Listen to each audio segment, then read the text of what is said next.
Good evening. Welcome to the American Dream. Tonight we have with us two people who have spent their lifetime in community service. Edward Terrell, who is Executive Director of Operation Bootstrap, and Sarah Hesch, who's the Development Director. They both do great work, and we're going to talk tonight about getting a high school equivalency. Tell me, what's the value to the City of Lynn to provide high school equivalency diplomas to people? So Lynn is poised to do some significant economic development. I mean, it looks like a lot of the wind is blowing in the right direction for Lynn. Right. But one of the real problems Lynn has is that it has a lower skilled workforce. The percentage of adults in Lynn that don't have the skills they need to do post-secondary education and training is close to 40% of the adults in Lynn. You're talking 30,000 people. And so on the one hand, that's potential human capital and potential new and higher skilled workforce, but today they're not there. Today, those folks don't have access to education and training, don't have access to the skills they need to be able to meet the requirements of the new emerging workforce.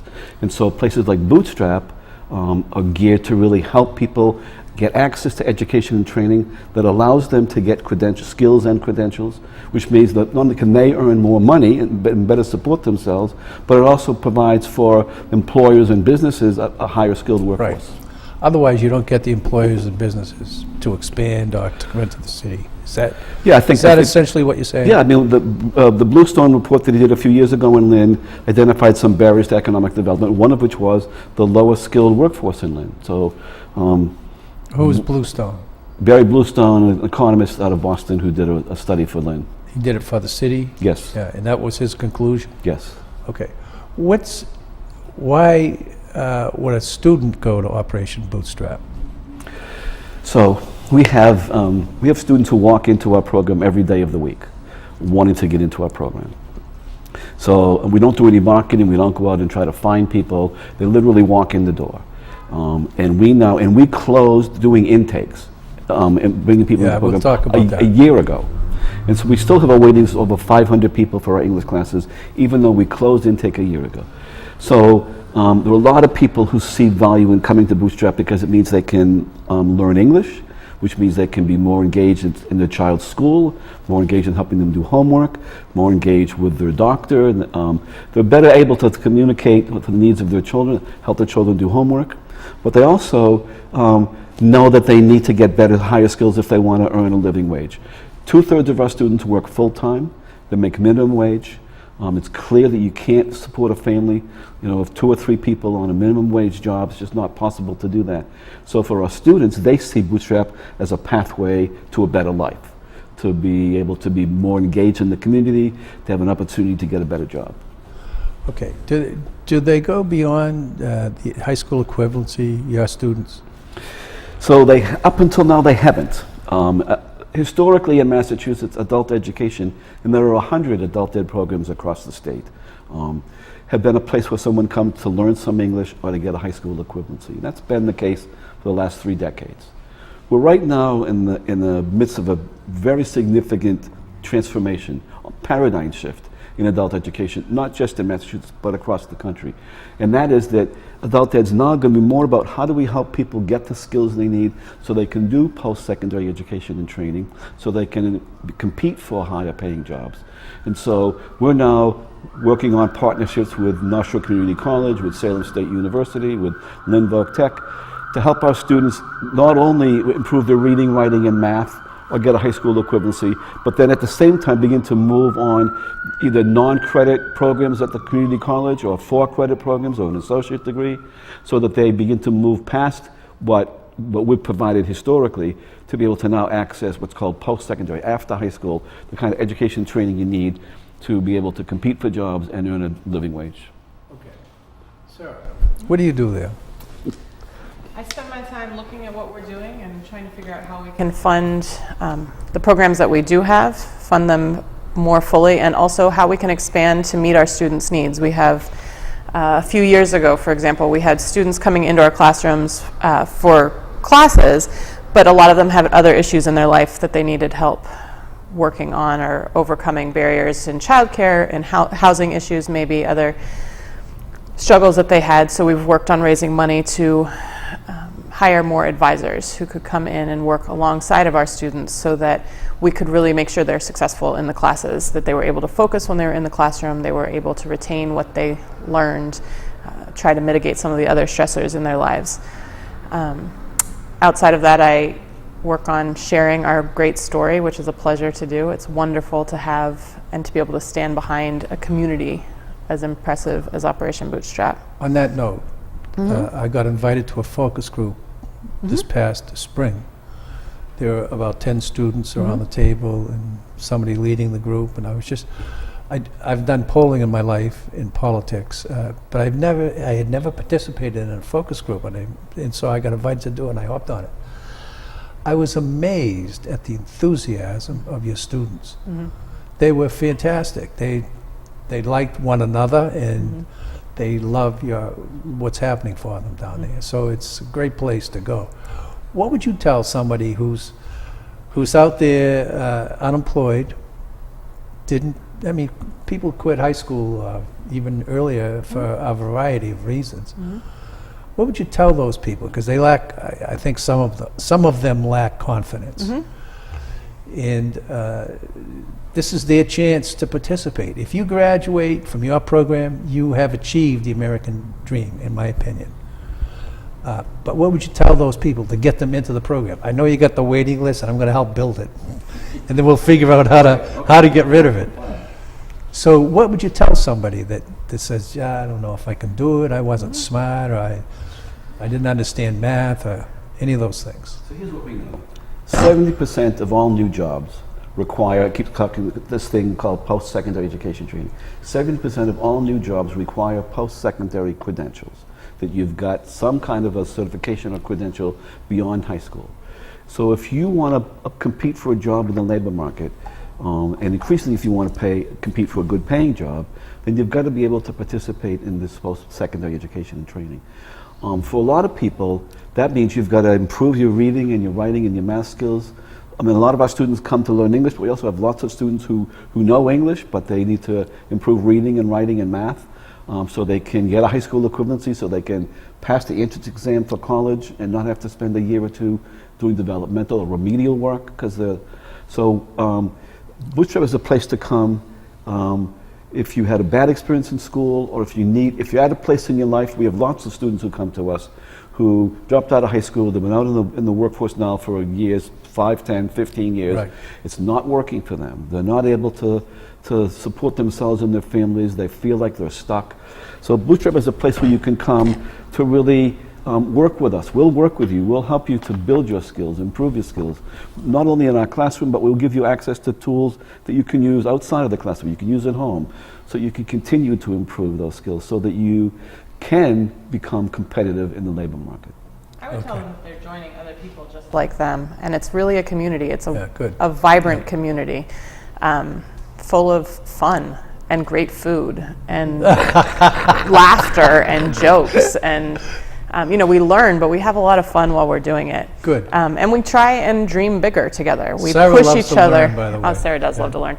We try and push, we push each other to think larger than we might have thought when we walked in the door, and to see new possibilities or other things that we can achieve in life. And it's wonderful. It's wonderful to see students in the classroom taking care of each other. If somebody's not there, or if somebody's struggling, they work together to find solutions to problems. They learn about different backgrounds and different cultures, and there's so much beyond sort of textbook learning that you might need to pass a GED class that goes on. I think it's going to hit really on sort of an intangible benefit of Bootstrap, which is it really is a community. So we have students from all over the world, from right now 40 different countries. They speak 17 different languages, and they're all coming together to learn English or to improve their reading and writing. And in fact, it takes a lot of courage for an adult to come to Bootstrap. As someone who either doesn't have a good command of English, or they didn't do well in school, and they know they want to do something, but it's a scary thing to do. It takes a lot of courage to say, I need to come back to school. I need to get my high school equivalency. Yeah. So we have a lot of respect for the people who come to us because we know that it's not an easy thing to do. But when they come, they do find other people just like themselves. They get a lot of support, not only from teachers and staff, but from each other. Sarah was talking about food, people celebrate birthdays and showers and all kind of holidays, and they bring food and share food, and we're a party school. we have lots of parties, but we have good food. Oh, that's really nice. Yeah. Okay. So my grandfather came from Ireland, and he came to Massachusetts, and he put up with the prejudice stuff. We're trying to deliver that message that you can come from any country in the world, but you're welcome here. I mean, we're one community, and we all interact with one another, and there are so many things to celebrate, like you do in your classes. My grandfather, when he went to Ellis Island, they asked him what town he was from, and he told them, but he spoke English, but he was with a brogue, so he came from Carrick-on-Shannon in Ireland, and they put down Ann and I, my wife Ann, who by the way was chairperson of your board at one point. We saw in the book they wrote down Carrigan. Now how you get Carrigan out of, but they did that to everybody. They just butchered names, but we're all on the same planet. We're all in the same city, and we're trying to work together. And what you folks are doing is just marvelous to help people achieve the happiness that they are while they're in school. I mean, I really was positively amazed at what I saw last spring. And then Ted Grant went. He was your graduation speaker, and that was another marvelous event. So we would invite people in Lynn, anyone, to come and visit us. Because you don't think. I think first of all, Bootstrap is a sort of a hidden treasure, and then potential students know about us. If you want to learn English, people say, well, go to Bootstrap. Or if you want to get a GED, go to Bootstrap. But a lot of other people in Lynn, we've been around for 40 years, don't know about Bootstrap, don't know what we do.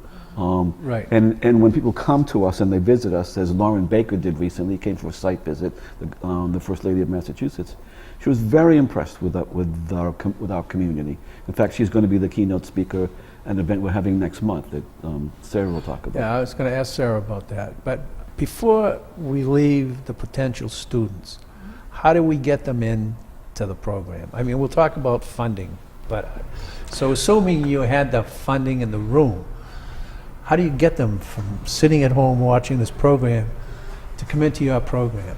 But we have to do something that Bootstrap has never done, which is we have to go out and market ourselves. We haven't had to because we've had people naturally just walk in the door, and we have this huge waiting list. And so a lot of people don't even come to Bootstrap anymore because they think that it'll take years for them to get into our program, and in some cases it does. But one of the things that we're planning on doing starting this year is to go out more into the community and talk about what we do and what we have to offer, and encourage more people to think about it.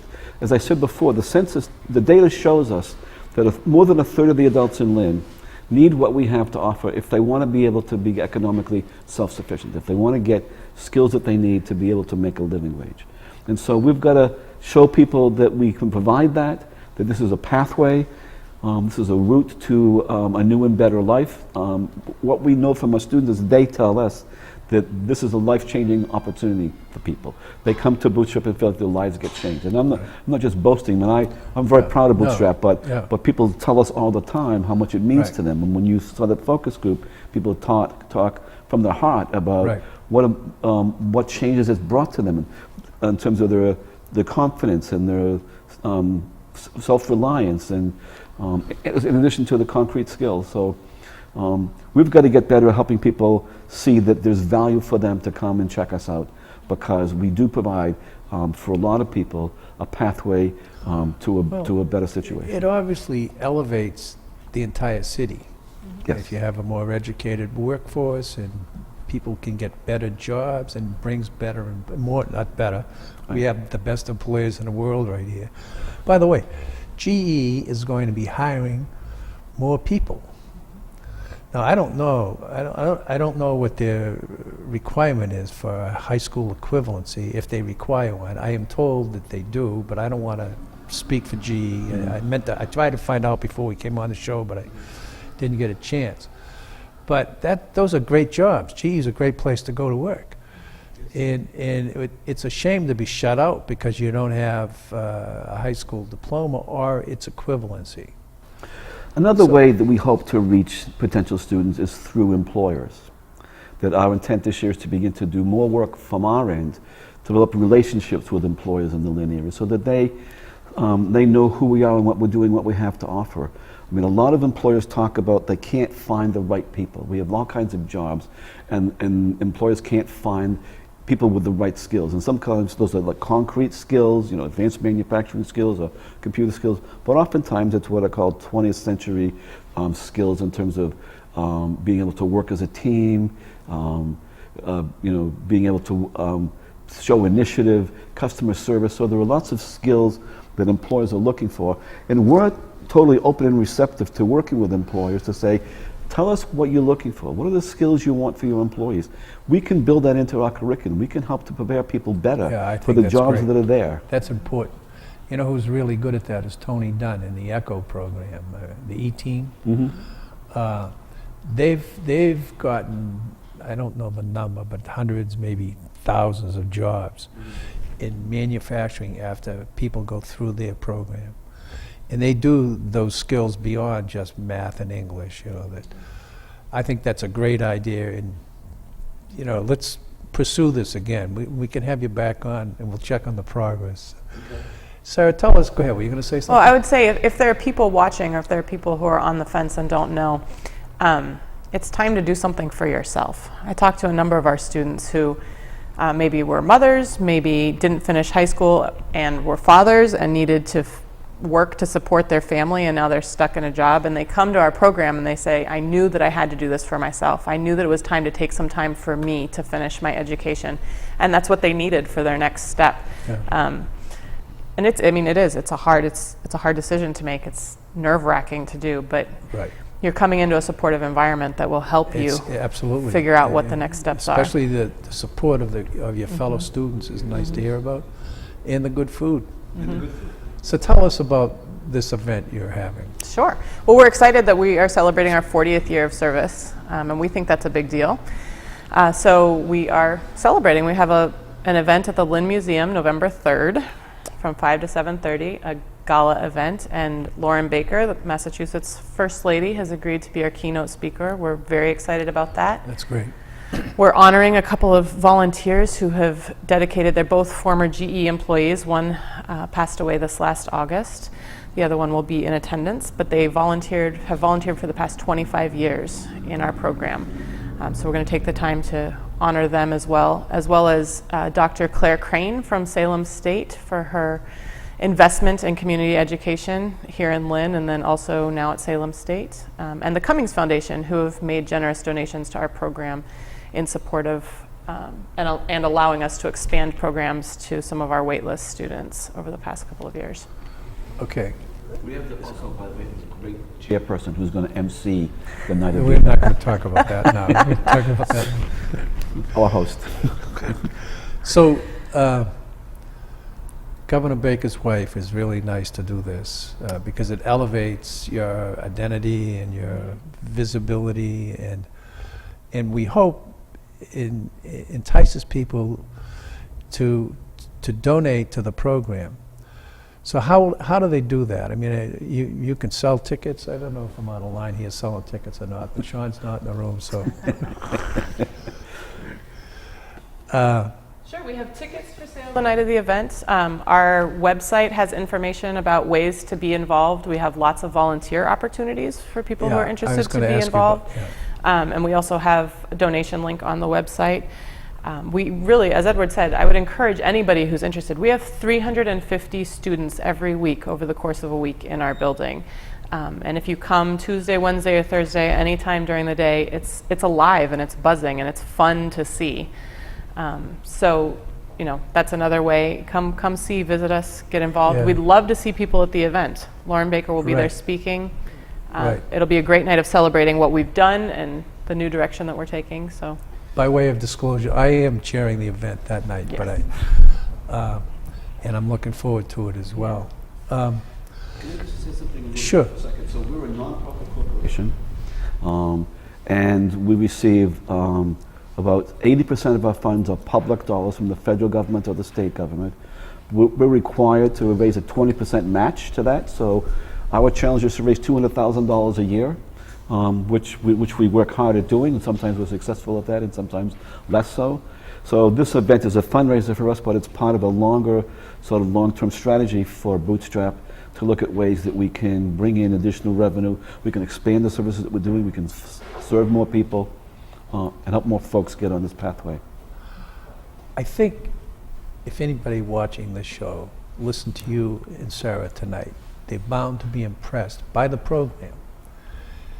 And I think that there's an opportunity for people to open up their checkbooks and write a check.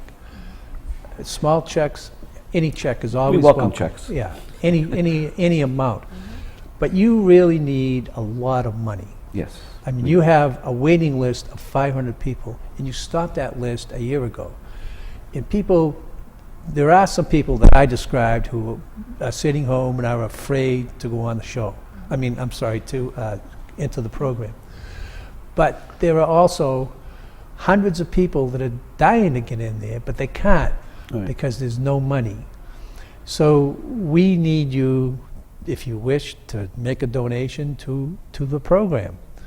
And you'll be well rewarded. The community will be well rewarded. It will make for a better America. And if you want to taste the Bootstrap, come on November 3rd to the museum to our gala event. Okay. Tell us about the volunteer opportunities. Sure. Before you go there, Edward, what's the staff like? What do you have? So we serve, actually about 400 students go through our program in the year. We've got 25 employees, paid employees. We have 50 volunteers, some of whom help in the classroom, some of whom are individual tutors, tutoring our students in writing or in math, particularly those students that are working to get their high school equivalency. So we rely heavily on volunteers, and they are a great asset and contribute a tremendous amount to the effectiveness of our program. Okay. So you hire the staff? We hire the staff, yes. Okay. As I said, we have 25 people. A lot of those are part-time people. Maybe they teach an adult basic ed class at night. We have classes morning, afternoon, and night. So if you're a person who's working and can come to class during the day, we offer classes at night. Or if you've got a night shift, we have classes in the morning and in the afternoon. So we try to provide access for people. Good. Okay. Sarah, tell us about the volunteers. Sure. As Edward said, we have 50 volunteers volunteering in a lot of different capacities. We have opportunities to work one-on-one with students if a student needs extra support in a specific area. We have small groups. We have conversation classes. Some volunteers choose to work in the classroom with teachers, just sort of helping them out in the course of their instruction during the day. Other volunteers would do things like helping us out with administrative tasks or helping keep our program running in other ways that way. We have an active board of directors who are also supportive of the work that we do there. But there's lots of different opportunities. We're currently looking for help with our web design. So there's, So there's specialty projects. An opportunity. I might be able to get you a volunteer for that. Excellent. Who's in charge of volunteers? Are you? I am No. not, thankfully. I don't think I could add that one more thing I see what you to mean, the yeah. time that I have. No, I love volunteers, and Yeah. I'm very grateful for them. We have our volunteer coordinator's name is Kristen Beebe, and her information Okay. is on the website, www.operationbootstrap.org. And she helps to recruit volunteers and does training with them and provides support to them. So if you're a volunteer, we provide as much support as we can, and so that we want you to come and stay involved. Great. Okay. So if you want to volunteer, Get in touch with myself or Kristen Beebe, who's the Edward volunteer. Terrell Yeah. or Kristen Beebe. Yes. If you want to donate money, get in touch with Sarah Hesch or Edward. All right, you take can the talk to money. me. Yeah. Okay. So one of Lynn's great riches is volunteers. I mean, people are really willing to volunteer in the city to help Yes, one yes. another, and it's a great, rich strength of the city. So we're going to have to wrap the show up. Is there anything you'd like to say before we go? So we have great volunteers, first of all. So if you want to volunteer, you're going to join a cadre of other really good volunteers. We're very committed. In addition to our regular core classes, we also offer classes in U.S. citizenship and in family literacy. So we help parents improve their own literacy by reading with their kids and helping to build their children's literacy. So we have this intergenerational literacy campaign that we're doing. So we're open to, again, finding out more from people in Lynn what they'd like to learn. We want to expand the range of services we provide. We can talk about doing a poll, doing a focus group, and with some other people. Yes. Do you have anything final to say before we go? We'd love to see you at our November events. November- November 3rd. Where? Lynn Museum, Okay. 5 to 7:30. Tickets are available Okay. on our website, or give us a call. Okay. Thank you very much, both of you. This was a good program. Yeah. So.